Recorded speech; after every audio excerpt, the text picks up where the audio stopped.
It is the Riot Podcast. This is the Monday, August 7th edition. And today on the show, you are going to hear a little bit of reaction to the United States women's team getting eliminated at the World Cup over the weekend.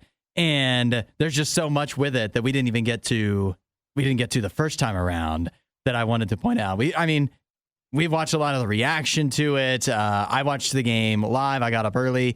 And it's so crazy the way that this team is talked about differently than other teams in other sports, where things are said like the United States, they gave it their all.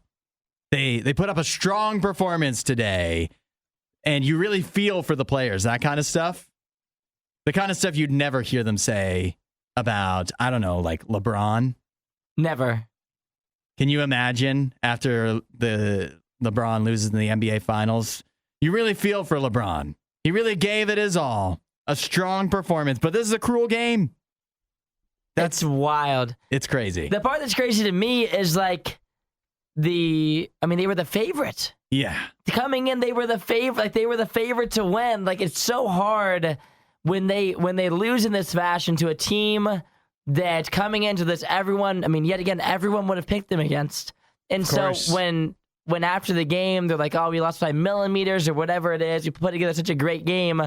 And a lot of them talked about, especially in the coverage, of how much they dominated the game. Mm-hmm. And I'm like, if the U.S. women's national team, who was supposed to come in as, yet again, the clear favorite, we haven't lost in 20 games. We've won back-to-back World Cups. Like, if that team dominates another team, it's not tied. Like, you didn't dominate if the game is tied. I mean, maybe if it's like two teams that are very evenly matched, you can say one team's dominating. They're playing in a dominating fashion for their pace of play. But like the U.S. women's national team is the most talented team in the whole thing. Yeah. So if they're dominating a team, they would be up by 3 goals. Yeah. And so, they didn't dominate Sweden. I think they're giving so much credit to the U.S. women's national team for putting in there such a good game when Sweden, who's the underdog and played a really good game, ended up winning the game. Like, it's just, you feel like they should get so much more credit than they are. It's crazy. Yeah, nobody's talking about how well Sweden played, and they kept it close, and that's all they needed to do in this case because the United States never really exerted their dominance. But it is crazy, the attitude, even after you listen to the announcers and everybody, you listen to the players as they get interviewed after the game, and the attitude still sounds like, yeah, we really played a great game, and they aren't saying we got screwed. No. But it's kind of what it comes down to is what it sounds like. And they didn't get screwed. They deserved to lose. Yeah, it was tough. And it stinks too because like they just had so much hype coming in. And so for us, like to be knocked out in the Sweet 16, as you would say in March Madness, it was just such a disappointing one. And the thing that stinks about the World Cup too is then now we have 4 years, and all these players they're playing right now. I mean, so much of the team is going to be different, and this was kind of like it seems like the last runaround with a lot of these iconic players. Because in 4 years from now, like a lot of the people that have made this team so great the past couple seasons, like Rapinoe and everybody, it's just, Julie Ertz and all these people that are not going to be on the team next year, it's just in 4 years, it just kind of puts a sting at the end of the career, you know? Yeah, you wonder, in other sports sometimes, I don't think a loss is ever a good thing, but sometimes, it builds character. They say, like an emotional victory, whatever, like that kind of stuff. It doesn't seem like, again, from the reaction, that this seemed to build a lot of character, but maybe 4 years from now, you have a hungrier team that doesn't have the taste of winning and feel like it's all been handed to them so far. And so maybe that changes things. But at this point, I don't know. I feel like it's more likely the rest of the world catches up more 4 years from now than the United States turns it around and, gets their heads on straight. It is going to be a completely new team. Like, obviously, Rapinoe and Alex Morgan, there's a lot of question marks on if they're going to be playing again in 4 years. And so a lot of the team that they'll have together for the next go-round will not be those players that have been crushing it the last, 8 years or so. Yeah, until now. So more soccer coming up later in the show. Also, some good stuff about a dating red flag that involved shampoo. And it's a good show. You should stick around. Enjoy. Yeah, lots of good stuff. Tinder's going to let you choose some awesome photos and ones that you would never pick for yourself, and they're going to go and make them your profile But picture. it knows better than you. Always. Finally, an AI feature that actually is an improvement, I think. Yeah. Enjoy. It's The Riot. We're not sure who behaves worse, the Riot or their dogs. I don't even know how to behave like a real human being. The Riot, Radio U. You say to this, you got a bride that this would definitely be considered a bridezilla. She's gone viral on the internet for complaining about the gifts that she received at her wedding. Doesn't think they were good enough. See, gifts are something you're not supposed to complain about nearly ever. Uh-huh. Because it's a gift. That's like the point of a gift. You're supposed to be happy with whatever you get. Yeah. Well, when you put it that way, though, if you ever were going to complain about a gift, I feel like the wedding is the one time, right? No. Because, like, who are these people to give you gifts, you know? Like, if my brother got me something crappy, I'm more likely to say something to him than, like, my third best friend down the line. Yeah. Or my friend's parents that are at my wedding. Uh-huh. Like, I feel like it's different. My husband's uncle. Yeah, exactly. Like, what am I going to say to them? Yeah. This is what she was saying to them. She went ahead and complained in a post that has now been deleted, as it should be. She was complaining that the wedding guests didn't bring gifts that even came close to covering the price of the plate for, like the food that she served at the wedding. Yeah. She says, according to her, it was about $200 per head for the food. It's pretty pricey, right? Yeah, a little bit, yeah. That must have been a nice wedding. And so you might think to yourself, and she addresses this, well, that's pretty expensive. Maybe everybody couldn't afford a gift to match how much she spent on the food. But she says that they all live in an expensive area, and so they could easily afford the price. But she was disappointed to see that the gifts they brought did not match up to how much she spent on them putting the wedding food together. Yeah, but still, you can't say anything, though. It doesn't really matter. Like, sorry, you came out at a loss. I don't know what you want me to tell you. Maybe next time, if you wanted to really have big profit margins, the next wedding, you should have had cheaper. You should have had cheaper food. Like, if you were trying to make as much money as possible, you should have went buffet style. Yeah. I don't know what to say. Your profit margins, like, who told you how to run a business? Yeah, exactly. If your plates were $200 a piece, maybe you should have made them $50. If you really wanted the largest profit margins possible, that you're going to go so far as to complain. Yeah, here's what I wonder. Do you think, because, typically with a wedding, you always have a wedding registry, right? Do you think that she didn't put enough expensive stuff on the registry, or that she had a registry and it was so filled with expensive stuff and the wedding guests were completely eschewing the registry, saying, no, thanks? Because that is kind of a bad move, too, especially if you're pretty sure they can afford it. Yeah, that's for sure not the move. For a wedding, you don't really go off registry, right? No, you stick to registry. You stick to the registry. Unless you're, like, real close to the person and you're feeling real confident. Yeah. You got to really know. Majority of the time, you just stick to the registry. Or the registry, like the specific thing for the registry is sold out, so you've got to do similar price point, similar thing if it's like a coffee maker or something. Mm-hmm. But like the towels, the decorative towels that she picks, like that's a red decorative $300 decorative towels that she wanted. And so you got to go with those, even if you feel like it is a waste of money, because it's the only time you're going to do it. Yeah, for her, I feel like, this is one of those times that, once it's over, it's over. Nobody asked you. Yeah, you still got to be grateful. Yeah, nobody told you how to plan your wedding. Nobody told you how much money you had to spend. So you can't tell people who you invited how much they're supposed to spend on you. You want to start putting why don't you put the price per plate on the invitation? Yeah, just so people have an idea. Yeah. Like, and that still wouldn't change anyone's mind on anything. No. Like, it's not like people don't know coming to a wedding that their food is expensive. They'd probably that being invited is expensive. They'd probably just be impressed, be like, nice, we're getting a good meal. I can't wait. $300 a plate for this food, and we're getting them a $40 toaster. Seems like we're making out tonight. Yeah. I'm going to this wedding. Yeah. Add a little riot to your Instagram feed. Follow @RadioU Official. The Riot. Radio U. And many people's Sunday morning was ruined when they woke up early to watch the United States team at the Women's World Cup. They did not get the result they were hoping for. the United States knocked out in the round of 16 by Sweden on penalties. That's how they say it, right? On penalties. Penalty kicks. Yeah. Did you? A shootout. A shootout. You've seen what went down on Sunday morning. What are your thoughts? You know, it's tough. When you leave it to penalty kicks, it's such like a shot in the dark. I mean, at that point, it's like sudden death pretty much. Like anybody can win.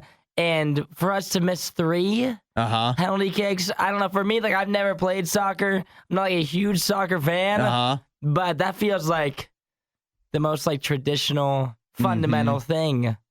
Is just like scoring goals. Yeah. And so for them, for the ones they missed too, it just every time you see it, just not even forcing the goalie to make a save. That's like the biggest crime you can even commit. Yeah. Some people, the final goal that was scored by Sweden that won the game barely crossed the line, and they needed to use the what they call it, the VAR technology to decide. And some people feel like maybe that was inaccurate or that's unfair because when you watch it live, it looks like maybe it's not a goal. And to them, I say at least Sweden shot it at the net. At least they made the goalie make a save. Yeah, right. You didn't need VAR technology to tell that the 3 shots the United States missed were misses. They were way, way off. And I've said this before. Well, I've said both of these things before. One, penalties are a stupid way to end a game. It'd be like ending a baseball game with a home run derby. Yeah. Which is stupid. But that's the way soccer does it. You can't have marathon matches. They're already long enough as they are. But two, I've criticized people. I think if you're a soccer player, there's no excuse for missing a penalty. And what I need to hone that in. Because if you shoot it and it gets saved by the goalie, that's one thing. Yes. But you've got a massive target. Would you say the biggest goal in all of sports? It's definitely the biggest goal in all of sports. In any sport that anybody thinks of. And if you can't shoot it at the goal, then what are you doing? It is.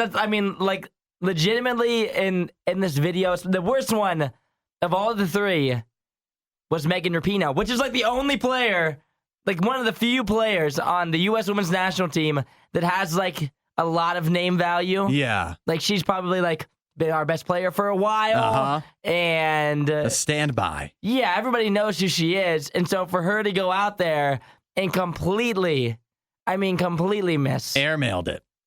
That's the worst way to miss too. Going high. Yeah. Put it on the ground. Come on. It's just it's tough to watch for the U.S. women's national team. Obviously coming into this, they were the runaway favorite. They've won 20 games in a row.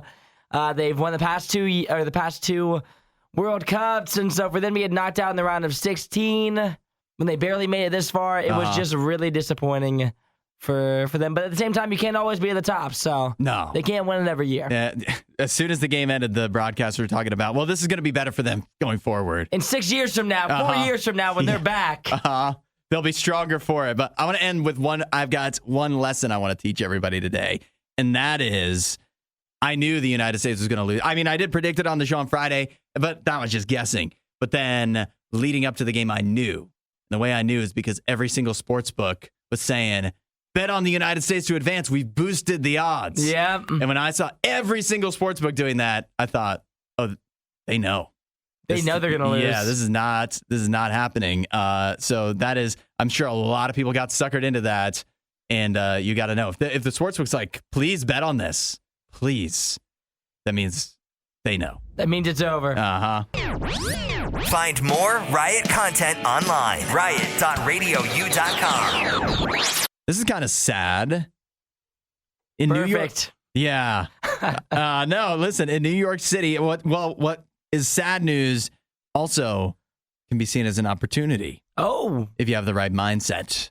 In New York City, and I'm sure that this trend probably would translate to much of the country, but in New York City specifically, their animal care centers are reporting a big increase in dogs being turned in, and other animals as well, but particularly dogs are being taken in to their animal shelters at a much higher rate than previously. They say that there's a 77% jump in dog canine intakes from this time last year. 77? 77%. It's almost doubled. That's a huge jump. Yeah. But the problem is people adopting dogs, not keeping up with the amount of dogs they're taking in. So dogs are having to stay at the shelter longer and longer. The shelters are getting closer and closer to overcrowded. And so they chalk it up to a couple things. One is something we're still seeing is that in 2020, during COVID, when everyone was stuck at home, one of the things people did to try to occupy themselves, have a little company, is adopt dogs, right? And then they go back to regular life. And the more and more you get into regular life, you realize maybe I couldn't have a dog when I'm not at home all the time. That's difficult. But they're also saying that they believe it could be chalked up to people facing a little more financial difficulty these days. So you adopted a dog who, however long ago, you were at a different spot. But now maybe the economy, your personal finance is taking a little bit of a turn for the worse. And you have to make some tough calls. Can't afford kibble and bits anymore. You got to turn Fido in so that you can still afford to eat. I'm not for that. You don't buy it? I don't buy it. Because what I think is, like, obviously when you look at the pet, they're a large expense. Yeah, they are. And so if you just return the pet, then that can be the way to get out. But I think that if you wanted to, not everybody, but a lot of people, if you really wanted to keep the dog, you would work it out. Yeah. No, maybe you cut Netflix. Maybe you cut out Spotify, something else. Right. But you can't be rehoming these pups. Yeah. It's too sad. I can't hear these stories. It is real sad. It's hard to believe because for me, with Saphira the dog, where is my line of what I would do to keep her as opposed to turning her into a shelter? It probably stops at about losing a body part. Yeah. At that point, if somebody's like, I'll cut off your arm, or you turn her in, I'd be like, okay, fine, I'll turn her in. But like prior to that, I'll cut out stuff out of my life to keep Saphira the dog happy. Keep the pup around. Yeah. Yeah, it adds up. Vet bills are no joke. They're serious. That's probably where the real expense lies. That's the big expense. Is the vet bills. I don't feel that it's not like they're saying all these dogs are sickly and need operations. They're just saying these are people just turning their dogs in because they don't think they can afford them anymore. And so now a bunch of the animal care centers, especially in New York City, doing big discounts on adoption. Nice. All summer long, $5 dogs. That's like I said. I'm not talking about at a minor league baseball game.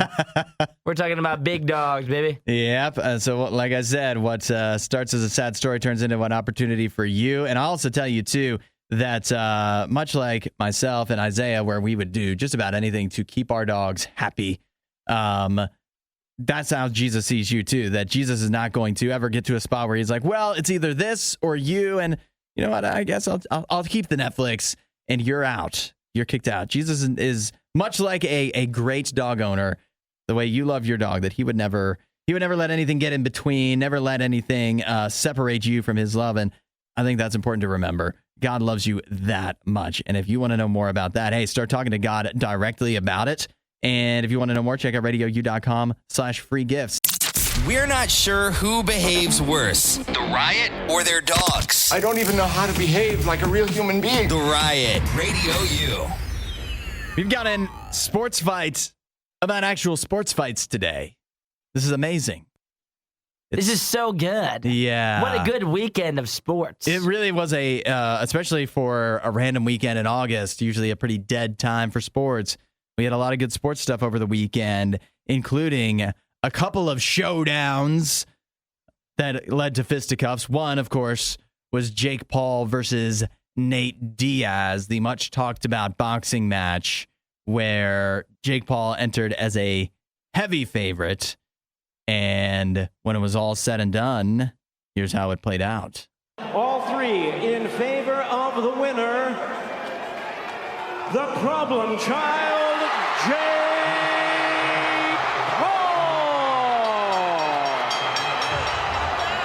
Jake Paul, the unanimous victory over Nate Diaz. Did you get to watch the fight? I watched the whole thing. You did? I watched the entire fight on Saturday night. It went the distance. That's pretty long. And I didn't. There was a time when I thought the fight was over. When Jake knocked down Nate Diaz, I was like, oh no. Because then when he stood back up, he was kind of wavering.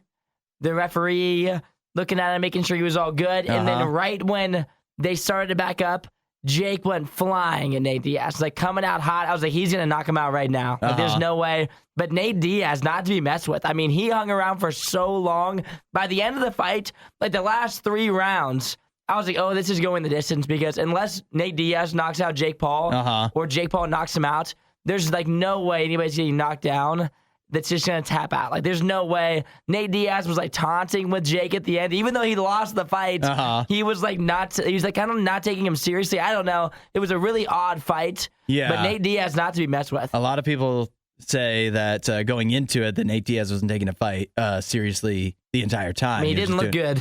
Just doing it for pages. So, you agree with the judges that Jake Paul clearly won. Yeah, he definitely won. But I was impressed with Nate Diaz's stamina. Okay. Like the last 3 rounds, he was still giving it to Jake. I mean, he was still holding his own. It ended up being, I think, 98-91, I think, were how the points tallied out. So it wasn't like a dead giveaway for Jake. Like, Nate definitely held his own, but Jake definitely won the fight. Jake even said, he's real tough, but tough doesn't work in this sport. And then, so you had that fight, which I also felt that, I don't know how you feel, but a lot of people seem to walk away disappointed they even watched it because it didn't really seem that interesting. And how did that compare to the surprise fight that broke out at the Cleveland Guardians Chicago White Sox game? Head first slide, safe, and in to score is Jimenez. And another hustle double. Right over the bag at first. Now Hosey and Anderson square off. They're fighting. They're swinging. Down goes Anderson. Down goes Anderson. That's Tom Hamilton on the Guardians Radio Network. That was a great 15 seconds of footage right there. If you could actually watch that. If you what a great call from Tom. Oh, yeah. I mean, he jumped right into it, and he's awesome for Cleveland anyway. The best in the biz. It just makes it so much better when he announces it like that. But yeah, Jose Ramirez getting a little bit upset with Tim Anderson. He said this going into second base, he slid in head first, and Jose said that apparently the tag was a little bit too hard. A little rough. But it didn't really look that bad. I think they just don't like each other. Yeah. They got into it. I was surprised. I guess I just don't know how the MLB's policy works, because they both played yesterday in the following game. That was on Saturday night, and then Sunday they both played. And so that was a little confusing to me. I'm sure a suspension will be coming, which is really detrimental. He's like one of the best players on the Guardians. He's the best player by far. Do you like that they just fought on the field? What I thought was awesome was like when they just squared up and the umpire just stepped back. He was just like, I'm out of here. Try to break him up. But I've never seen, like, that was one of the best Major League Baseball fights ever. Typically, it's usually just a big mosh pit where people are getting pushed, and like maybe there's like one punch thrown. Jose just straight knocked him down. They put up their dukes. They literally looked like they were boxing in a ring.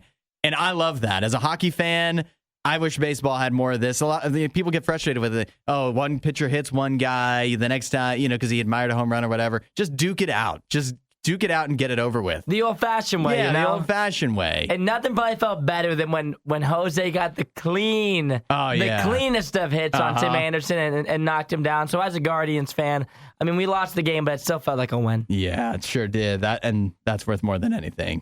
Yeah. You won't hear a show like this anywhere else. And that's probably for the best. The Worst of the Riot. Radio U. What is the best Lunchable? It depends so much. I mean, some of my favorites, you got the OG pizza one. That's what I loved growing up. You've also got the nacho cheese salsa chip one. I had some real good salsa and nachos over the weekend. Oh, it's good. Oh, yeah. And then you also have the one that has like the crackers, the ham, and the cheese. Yeah, those are the classics, right? Some of my favorites. I don't know if there's any other ones, but those are the only ones that I ever liked. I believe they have some that have like chicken nuggets in them. Really? Yeah, like actual chicken nuggets. I don't know how those taste. I don't know how. See, for me, I was big on the pizza one, but the pizza one shines the brightest when you have a microwave involved. Oh, not cold, you're saying? Yeah, I mean, it's still okay cold, but there's nothing quite like the microwavable.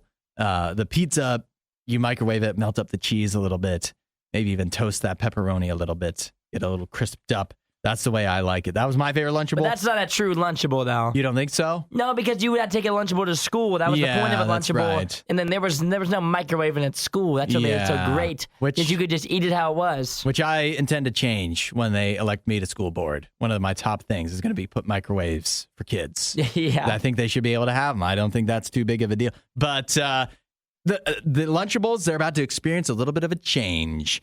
Lunchables announced that starting this month in some stores and certainly by next year, the company that makes Lunchables, Kraft Heinz, is going to be putting out some new variations of their classic Lunchables. Variations that include fruit instead of the little chocolate bar. I thought you liked fruit. I like fruit. You love clementines. Clementine's one of the fruits they're putting in there. Yeah, but I'm an adult. Uh-huh. I'm not going to eat a Lunchable yet again because I'm an adult. Uh-huh. But as a child, like a 9-year-old, if you're like between, do I get the Lunchable with the fruit? Uh-huh. Or do I get the Lunchable with the Crunch Bar? Which one do you think I want? Yeah, but of course. The chocolate. Of course when you're a child, but you don't buy your own Lunchables when you're a kid. It's your mom. She's in charge. She does the grocery shopping. And so when she buys you the ham and cheese and apple slice Lunchable. Just know your mom doesn't like you very much. That's what you need to know. But I mean, you got to have healthier options, you know? But I feel like if you're doing Lunchables anyway, Lunchables are that's like a low calorie option anyway, right?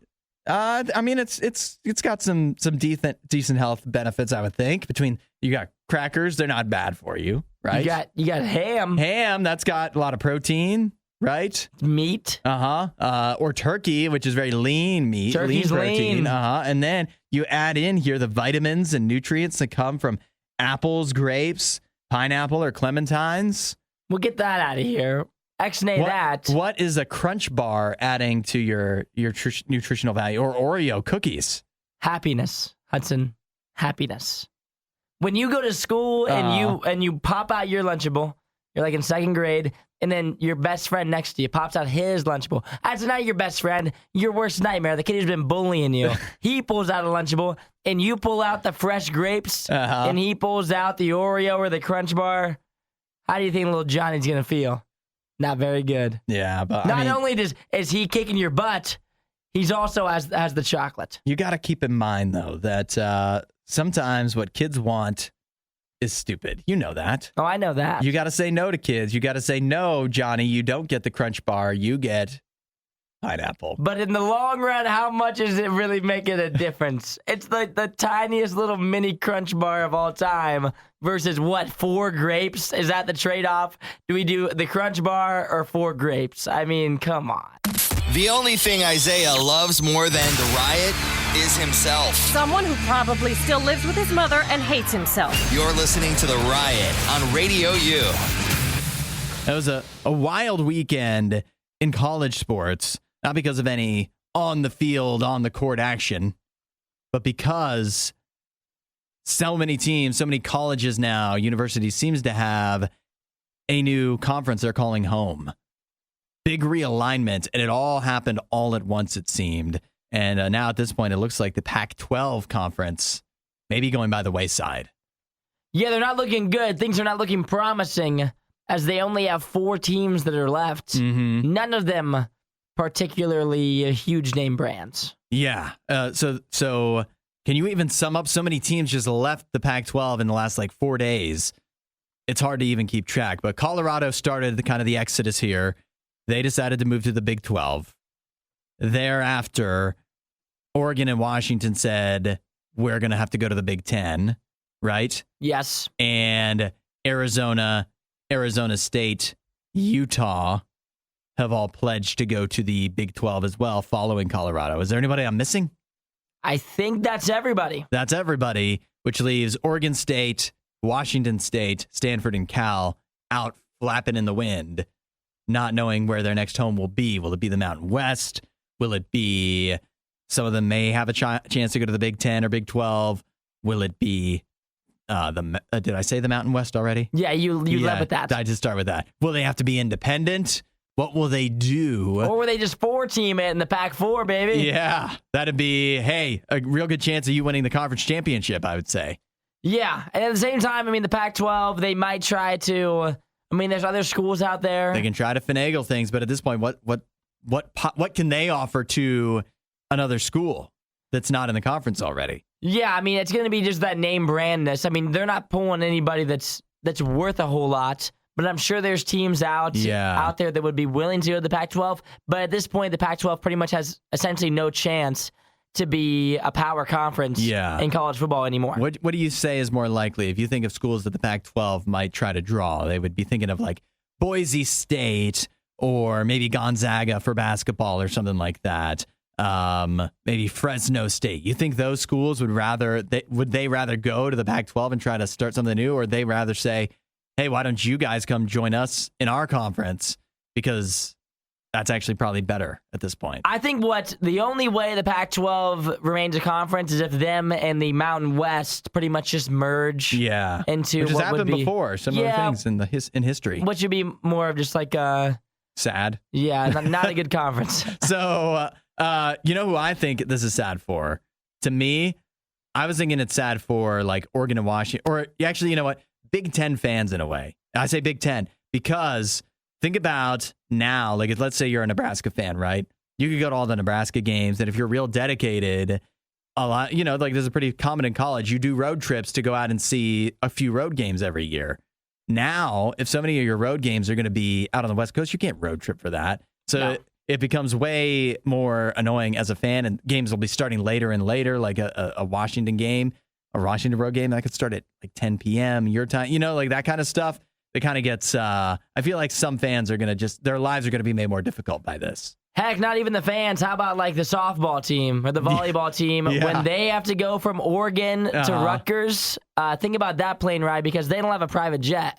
They're riding commercial. And if you guys didn't know, college football is like the only sport that only plays on Saturdays. Yeah. Every other sport plays on like Tuesdays. Right. So imagine being a college volleyball player going from Oregon to New Jersey on a Tuesday night and having to fly back commercial and get home at like 4 a.m. Yeah. That's going to stick. There's a pretty good reason why the conferences haven't been this way throughout all of time. Yeah, everybody's thinking about football, but there's a lot of other sports that are being affected by this. It's not going to just be OSU versus USC. Everyone's excited to see that on a Saturday. But when Oregon and Rutgers face off on a Tuesday night for the softball team, that's not going to be fun. Yeah. Disinformation, mispronunciations, bad impressions. That's Hudson. This is The Riot on Radio U. Did you know Tinder is rolling out a new feature here in the coming days that will allow you to use artificial intelligence to choose your best pictures of yourself to put on your profile? It will recommend which ones they think will give you the best odds of people swiping right on you. Would you use this? I would use it just to see what it thought, you know? Because I know what's a good photo of me. Tinder. Yeah, if I wasn't banned. I know what a good photo of me is. Like the ones that I would select, in my mind, are clearly the best photos. But if they told me that this like one that I would never choose was the best photo, then I would just completely throw away the AI. It can't be right. But what if, you are looking at pictures that you think are best in your eyes, but this AI will be looking at the pictures through the eyes of the people you're trying to attract? The woman, in other words. Yes. So maybe what looks good to you doesn't look good to women. I think that could be a very fair assessment. But how would the computer know? Because it knows what women are swiping right on. Good looking guys, I guess. Yeah. They can just tell when someone's attractive. It's hard to say because I know when I look at the pictures that I would use, I feel like, I guess they kind of do this anyway. I know some of the apps have it to where they reorder your photos. Your most popular one's the one that they put first. And everyone's always surprised at what their most popular photo is. Right. So a lot of times, like when someone swipes on you on Tinder, they've been doing this for a long time. Same thing on Bumble as well. If they swipe on a certain photo, then that one gets like more points. And then by the time enough people swipe on it, then it's your first photo they show. Yeah. And so you kind of don't set your photos anyway. And so when you meet someone that you go on a date with off Tinder, you should ask them what the first photo they saw is, because that's your best photo. That's a good. And you'll be shocked because it's never one you think it is. Yeah. I wonder here, when you sign up, like when you use Tinder and stuff, it connects, like you can connect your Instagram and stuff like that, right? Yes. So if it could crawl through all of your Instagram and there might be pictures on there you don't even consider. And then it's like, this one, actually, we think the ladies would really love this one. Why don't you put it on here? You know what would be the most humbling way? Is if you just like upload like your camera roll to it. Yeah. And it picks a photo of you from like 3 years ago. And you're like, you look really good here. And you're like, well, I don't really look like, I mean, I look similar to that, but not really the same. Is it a catfish? If I put this on here, I don't know, maybe. This photo where you have 20 more pounds of muscle or 20 less pounds of fat. That when you really hit the gym.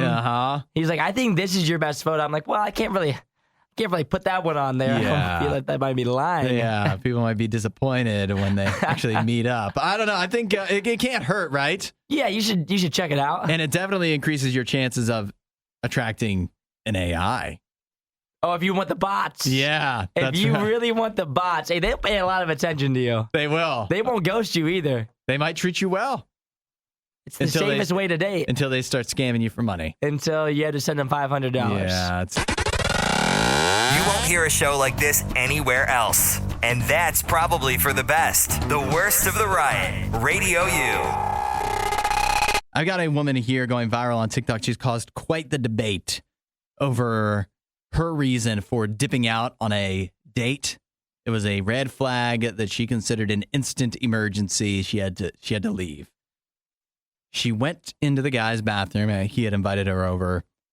And what she found in the shower, 17 bottles of herbal essences. All the same flavor, too. Shampoo and conditioner. Yeah. Yeah. So she said that's a major red flag. I got to fake a family emergency and dip. That's the end of that. People are debating whether that was fair or foul for her to just run on out of there like that. What is your call? See, I'm not familiar with herbal essences shampoo. Does that make a difference? Because I feel like, well, then why would she get out of there? Is it like a weird brand of shampoo or something, or is it just all the bottles? I think it doesn't matter what brand.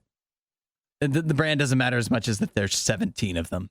Yeah, that is odd.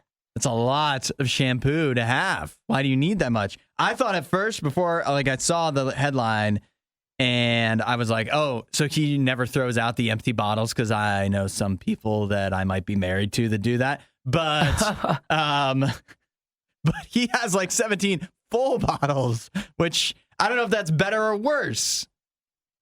Yeah, I mean, at the same time, though, you know that he's washing his hair. That's right. Or is he? Because they're all Well, he wouldn't have so many bottles. He wouldn't take it. Like, if he wasn't washing, he just wouldn't have shampoo in general. He's got plenty of shampoo. And there's a lot of them that are pretty empty there. I mean, he's set for life on those. For a long time. Yeah. They're also, I don't know. Is that end of date worthy, though? You've already gotten to the stage where you're coming over to their house. No, it's not end of date worthy. I think there's no reason to leave because of that. Is it questionable at least, though? When I think about it, though, because I think about my day-to-day life, yeah, I think maybe, what about if this is like his mom? His mom, like for everything that you think of, because my mom kind of does this. Yeah. For every like occasion, she like buys you like a small gift. And so, and especially with like shampoo, hand soap, anything that's like cleanliness. Like my mom would just show up like, oh, I have deodorant, and like just randomly give me things like that. Yeah. And so maybe every time his mom sees him, she just hands him a bottle of shampoo. That's definitely possible. Yeah, he could be getting it. I think that's a pretty reasonable explanation, actually, since it's always like the same brand. Yes. Why would he keep rebuying it when? Because he knows how much he has. Right.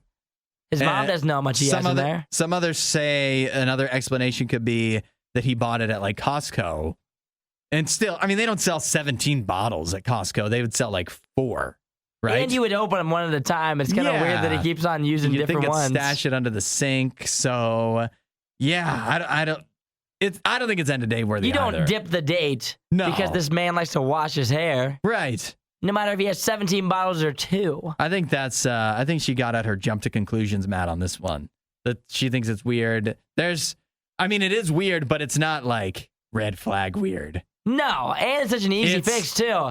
Like if you were to date this guy, you'd just be like, throw away the shampoo. We're not doing that. It's easily addressed. Like I wouldn't even feel bad to ask him On the Just first say, date, I would have asked. Yeah, right. I would have Hey. walked back out and been like, what's up with all the shampoo? Yeah, I don't get it. I think she's gonna have a hard time finding a match if she's running up for this. Find more Riot content online. riot.radiou.com. Would you consider yourself a whiz in the kitchen? I'm all right. Maybe a king in the kitchen? I wouldn't say king. You wouldn't say a king? I'd say amateur. Okay. You more of a pauper than a prince when it comes to the kitchen? I would say, yeah, more of a joker. Yeah, there you go. If you do fancy yourself a bit of a kitchen master, then White Castle has a little contest for you. You know, White Castle with the sliders. Heard of him. They are running a contest. They call it the White Castle Slider Showdown, running through September 4th, where they are looking for somebody to come up with the most creative and delicious recipe using White Castle sliders. How can you put White Castle sliders to good use to actually make them tasty in a recipe? If you can come up with the best recipe, you would win free sliders for a year, recognition at a special event at White Castle's home office in early 2024, and some White Castle swag. Wow. But how creative can you be with White Castle sliders, you know? I think the more creative, the better. No, I think that I agree. But at the same time, like, what route are you even taking? I guess there are people that are like bougie chefs. Yeah. That could figure out something creative. But like my mind, I like to think I'm a creative person, but not in regards to food. That's a whole different way of thinking. What if you made them into some kind of like casserole or something, you know?